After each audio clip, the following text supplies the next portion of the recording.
I'm Nancy Showalter, and you're listening to Spirituality for the Politically Incorrect podcast.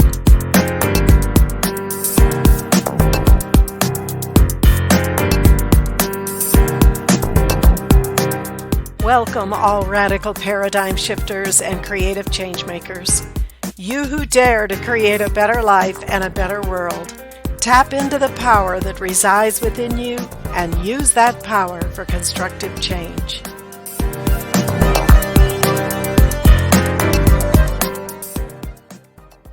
Hello, everyone, and welcome to today's episode. I have a very unique and exciting guest here today, Anah Reichenback.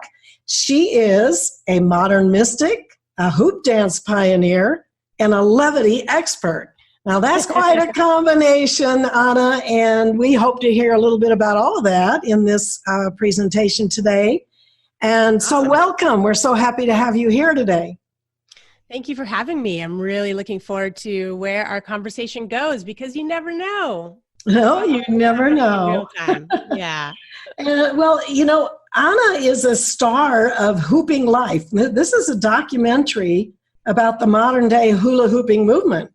Yeah. And, you know, this is a big movement. I mean, she toured the world for 2 decades, performing and teaching the art of modern hoop dance for thousands of people. And her students and fans consider the mother of modern hoop dance. Now, it's not a title I invented. Yeah, well, hey, why not? You know, I'm willing to embrace it. Sure. And Anah and I attended an event in last fall in September, and I got to see Anah do her magic with the hula hoop. So, as we know, the title today is Everything I Need to Know in Life That I Learned from My Hula Hoop. This is pretty cool. We're really looking forward, Anah, to hearing all about this because you talk about the healing power of the hula hoop and the community that's been built around us. So tell us a little bit about this interesting aspect of your life. Yeah, it's funny, you know, there is an inherent healing power to the hula hoop, which might be unexpected, but I actually have a view that we can utilize pretty much anything that we are intrigued by or that we're naturally drawn to in our life, whether it be an art or a pastime, a hobby, even, you know, some form of entertainment. We can utilize all of those things as feedback for where it is that we are needing to grow or ways to see ourselves better. So when the hoop first entered my life, I was not aware of any of that, obviously. I was on this kind of a party pattern is what I call it. I was in this mode of just seeking for a way to feel better in life. I had come from a background of a difficult childhood, and I was stuck in this pattern of just kind of living by default. Yeah. I was partying too much. I was having destructive tendencies, and I was kind of resigning myself at a young age, at the age of 20, to this kind of bitterness. I was this like bitter, resigned 20-year-old. Imagine that. Yeah, imagine that. Yeah. So I'd forgotten that what it felt like to be honestly joyful. I had forgotten what it felt like to really be me in a sense. And I was at this music festival. There was a hula hoop on the side. There was a band called the String Cheese Incident that used to throw hoops out to their audience.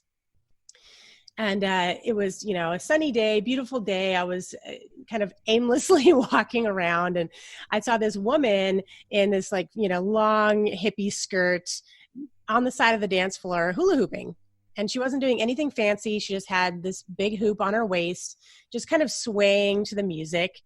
And she just looked like she was in bliss. There was something about the way her body was moving, something about her state of being, really, that drew me to her. And there's someplace deep inside of me that was like, I need that. Wow. Whatever is happening in her being, I need that. And I was not the type of person that tried new things easily, especially with a lot of people watching. But because of the power of what she was emanating, what she had emanating off of her, I kind of ran over there and picked up a free hoop on the side and started playing with it. And of course it dropped a bunch of times, and but it didn't take long, and then something clicked. And as soon as I felt the sensation of this hoop around my body, all of that kind of repressed and denied joy that I came into this earth with came rushing back into my body. And it's like the kid in me just came right back, and I was hooked. Like, I was so hooked that I didn't stop for literally 5 hours, like literal 5 hours. And it wasn't even my hoop, you know, people were like, hey, can I use the hoop now? And I was just like, no, like, I'm still using it. You know? Oh, wow. And it was all I could think about after that. So needless to say, it sparked a whole movement, I think, because of what I know now, looking back. It was that it gave me an access point to who I really am, which is this being of joy and vibrancy and celebration. And then all this other stuff got layered on top, you know? And I think a lot of us are like that. Like, we come in with this native essence of who we really are, and then life happens. Right. Right. So it's not like that we have to create our highest self, or we have to create the person we want to be. It's that we have to, you know, kind of sift through the layers of all the shit that is not us top. I think that's really the healing journey. Is it's less about making something new or mending something, as it is about kind of being willing to sift through the layers to be able to see clearly who we have always been. You know, that reminds me, Anna, of something that Michelangelo said that I totally subscribe to. He said, within this block of marble is an angel, and all my job is simply to chip away that which is not the angel. That's right. It's already, the form is already there. It's already there. We were already made in the image and likeness of the divine, you know. Yes. It's all there, and we just have to chip away that which is not it. Yeah, absolutely. So it's really, now I'm going to date myself, I suppose, but when I was young child, teenager, hula hoop just came out. Yeah. And so I was really good at the hula hoop. I mean, I loved it. I haven't done it for years and years, but after seeing you, I thought, hey, maybe I should go get a hula hoop and, you know, redo that. But I really enjoyed it, and it is fun. I mean, it just does bring out, you know, that fun aspect and that child aspect. So that is really cool. Your story is awesome. So serious. Yeah, exactly. Sometimes we take ourselves way too seriously. Oh, yeah, constantly. Yeah. The message that I really want to give, though, is that, you know, of course, I would love for everyone to hula hoop. And that was my mission for, you know, like you mentioned earlier, 2 decades. But I don't think that you have to be a hooper in order to find something that can help show you to yourself. You know, it's really about following your, not just your joy, but following your fascination. Like, what are you inherently fascinated by? And there's something about that that's like, it's a divine wink, you know, like, hey, like, look over here, you know. So if you can become aware enough of yourself where you can notice where your attention is going, where your fascination is going, what you're drawn to, and then allow yourself to engage with that thing. Like, if you are fascinated by people who paint, you know, try it yourself, right? If you're fascinated by people who dance, you know, get on the dance floor. So instead of just kind of taking things in as entertainment necessarily, like, allow the fascination to draw you further into action. And then once you're in the activity, whatever that thing is, like, it literally, like, you could be fascinated about washing the dishes, you know, like, that's true. You know, literally, it doesn't even matter what the activity is, but once you're actually engaged in it, it gives you feedback into how you're engaging with it, can show you a lot about what's going on inside of you. And I found this to be true with the hoop, is that as I began getting deeper and deeper into the art form, it showed me so much about how I was approaching life. Like I would find myself, if there was a movement that I really wanted to get into, but it was difficult or it was frustrating, I would get so angry and so frustrated. And then I would give up and I would make all sorts of stories about who I was around it. And I realized, like, wow, okay, I'm not just doing that here. I'm doing this all over my life. Mm-hmm. I mean, the hoop is particularly amazing at this, but I really feel that it could be literally anything if you choose to engage with whatever that thing is that way. So it's all about slowing down and being really willing to look at what's coming up. Right. And well, in that case, the hoop spoke to you. You saw this experience with this woman, and it wasn't really just the hoop, it was the experience.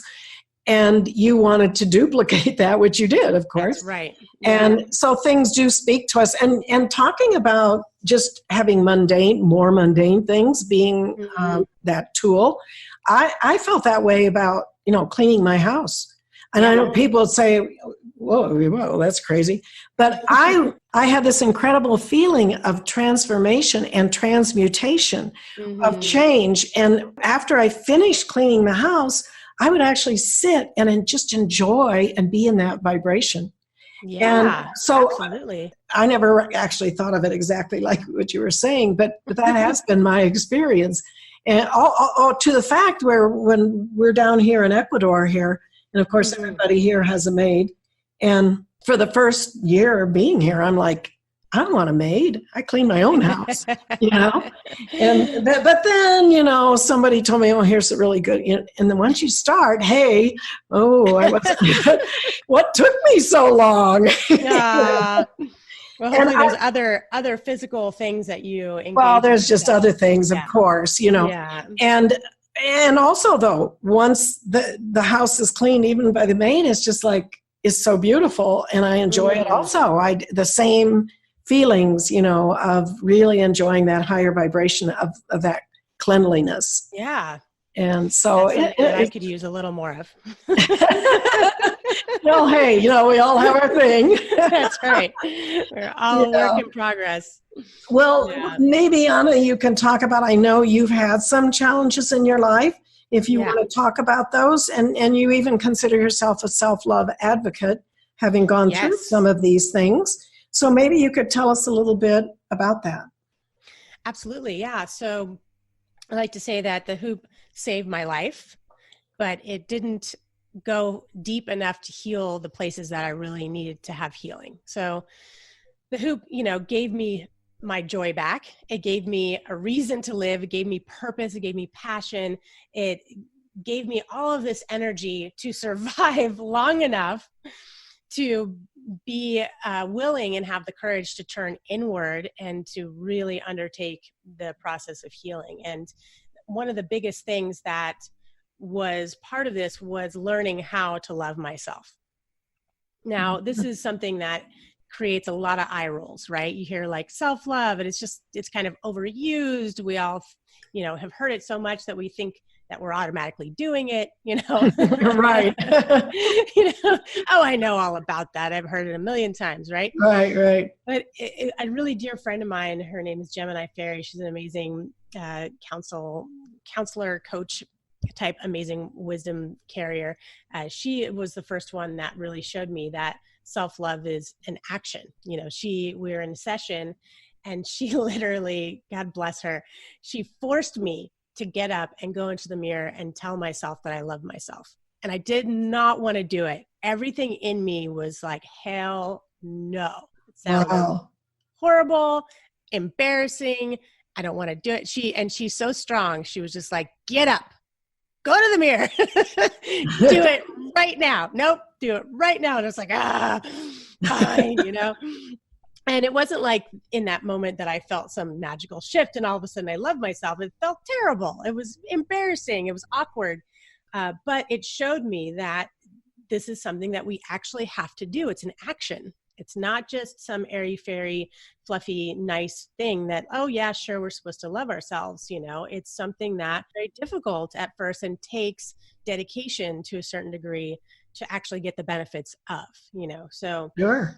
after she showed me that it's really in action, then I, began to actually do it. And it's been several years since then, or maybe even more. Gosh, maybe it's been like 5 years. But now it's almost more of a default. So in the active participation of loving myself, I mean, literally, like in the mirror, telling myself that I love myself over and over again, it's so amazing what happens, or at least this is my experience, is that now my internal dialogue more of the time defaults to being supportive, to being life affirming, to being like my own best friend. Not all the time. I have, just a couple weeks ago, I had, really dark few days where some old wounds were surfacing that really needed a voice, which was definitely not loving.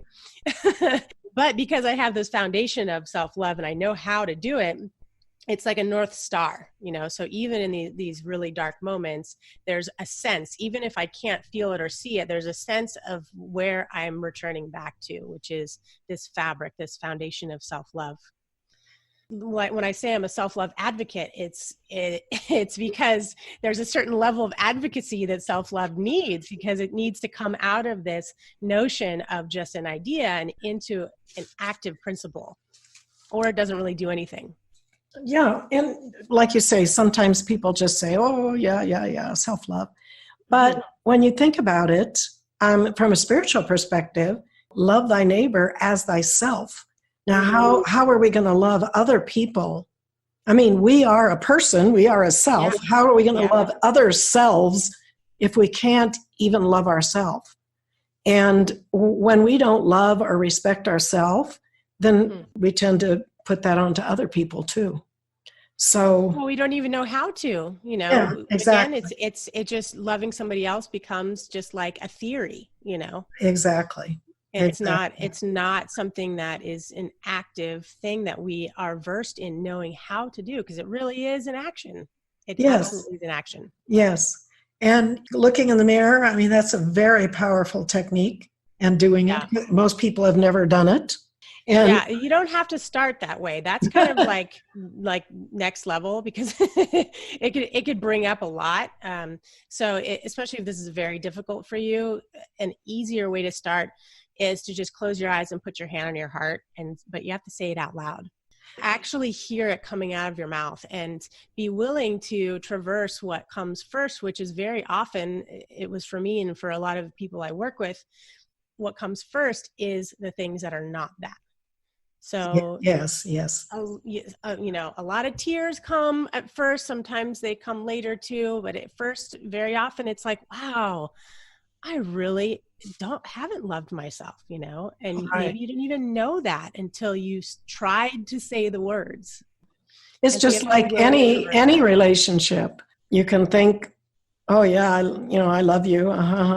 But when you express it and show it to the other person, then they know. And so it's the same with yourself. When you show it and you express it in whatever way, verbally speak to yourself, verbally look in the mirror, even just start looking in the mirror and see what you notice, and these kinds of things. So that's great, Anah.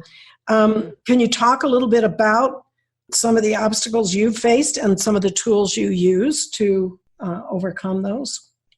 Yes, absolutely. So what I realized actually kind of recently is that one of the reasons that the hoop was so appealing is because I grew up in an environment where I had to be an adult very early. So there was alcohol abuse, drug abuse, from the age of 9 years old, or maybe even earlier on, to where I was like the stable one.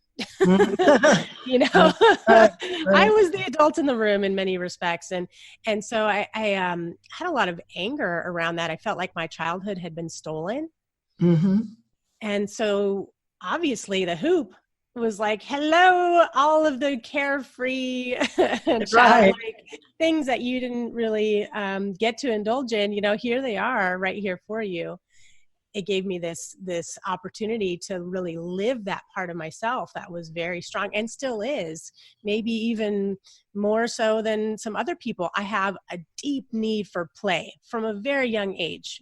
Before the shit hit the fan, I was the kid that was always playing dress up and spinning around and just like very connected to nature and just a little like fairy sprite, Mm-hmm. I needed that back. And there's something about my experience of life that I'm unwilling to live without that.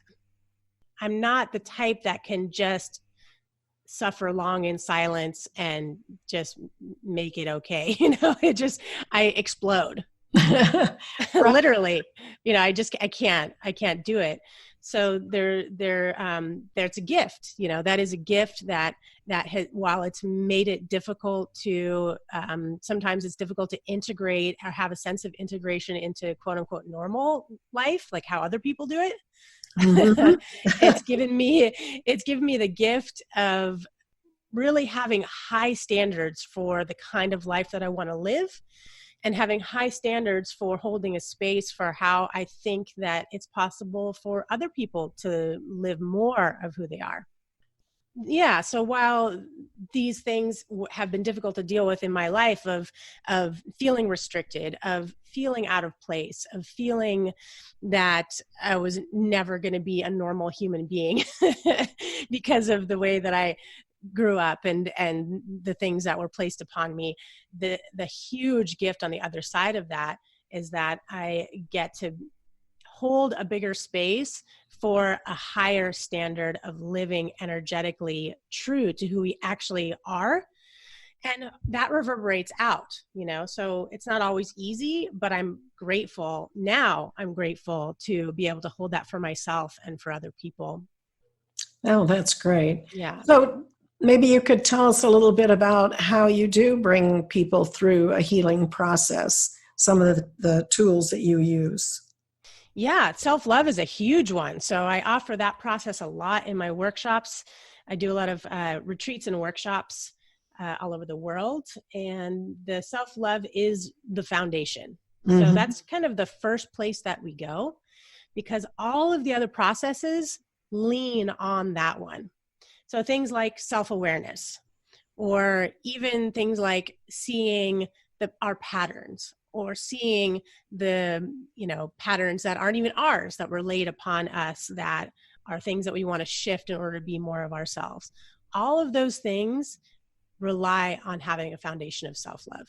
So that's really the place that we start from, because if you strengthen that, you can go through anything and you will come out alive. It gives you this sense of confidence that whatever comes up in me, however painful, however dark, however, shameful in my own mind, however much I would want to reject this or not have anyone see this or not even see it myself, I know that I know how to love myself. And that means that I can be there for myself. I'm not going to abandon myself.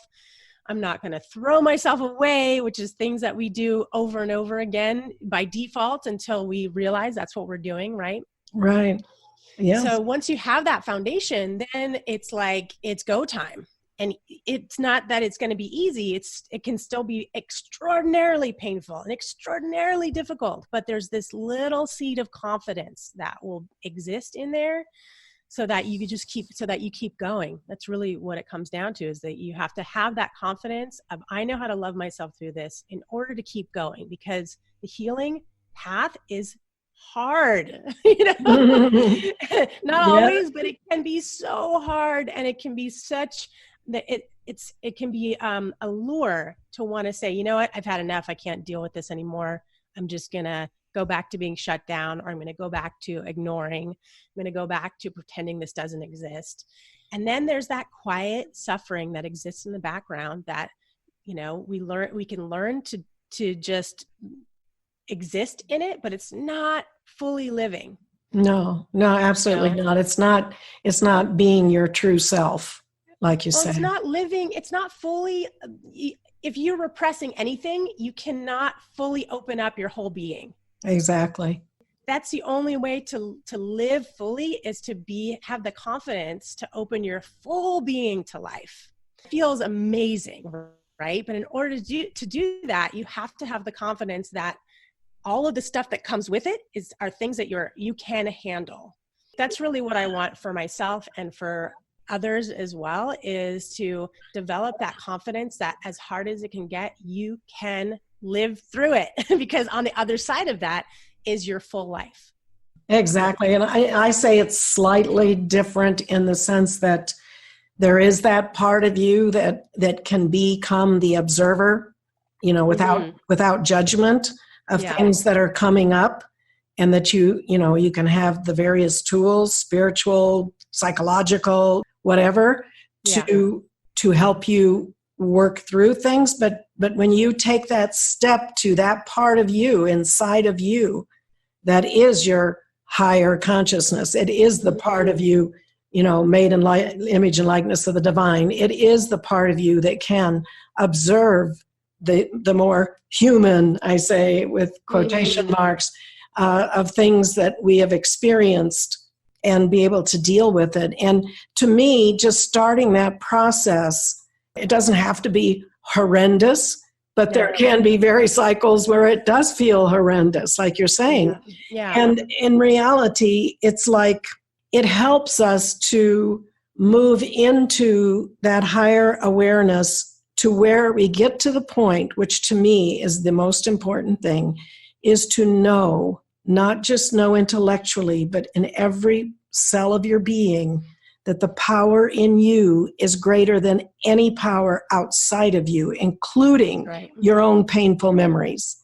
They are memories, they are experiences, everything's energy, they're energy locked into a form, and we can release it through loving ourselves, loving that energy, and that transmutation. So it's pretty exciting, Anna, and it's so cool that you have this awesome thing with the hula hoop, because it's so unique. But like you say, it's really just a pattern. It's a pattern to find something that we can give ourselves to that can be transformative. Everything is relational, right? Right. So the hoop gave me something to relate with that was able to show me myself before I was courageous enough or strong enough to begin to relate with other beings that have their own agendas. So the hula hoop is an inanimate object that has no agenda, yet it is relational. So it was a safer place. This is why I think the hula hoop draws a lot of people that have various, woundings from their past, is that it's a safe space. Literally, it creates a physical space around you in order to relate to something, allow something to touch your body, allow something to move as you move, and move differently as you move differently, but that has none of its own desires. Right. So, and as you're describing that, it's like I can get this sense, this feel, even from when I did the hula hoop many years ago, that it actually, the touching of the physical body, and there's a relationship between you and the hoop. I mean, it's just that simple. And this can come, you can have a relationship with your pet that truly brings out a lot of things. But it's pretty amazing. So it's exciting topic, and thank you so much for sharing this. Do you have, I know you have a gift for the listeners. Can you talk a little bit about it? Absolutely. Yeah. So I have an artistic bent, as you can imagine, and I made the cutest little infographic, and it was so fun making it. And essentially what it is it's a really sweet, fun little reminder of 5 practices that are like my personal recipe for a better day.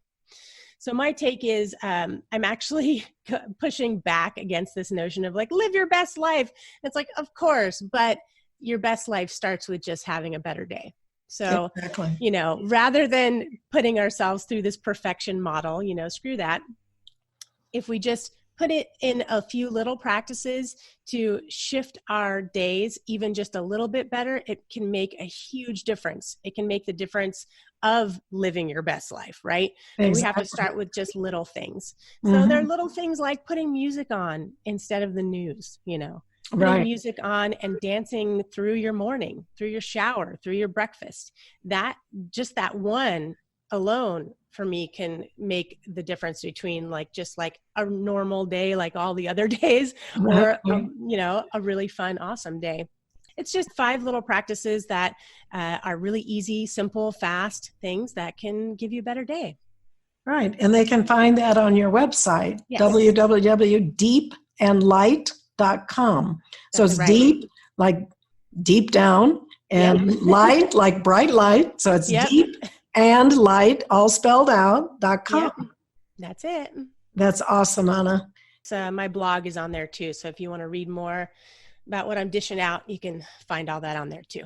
Okay. And you have, you're on Facebook, Twitter, Instagram. I'll have all of that in the notes for people so that they'll be able to find all of these things. So Anah, is there any last words of wisdom or point you'd like to leave with your listeners? Just to surrender the idea that it's possible to be in a perfect state of anything.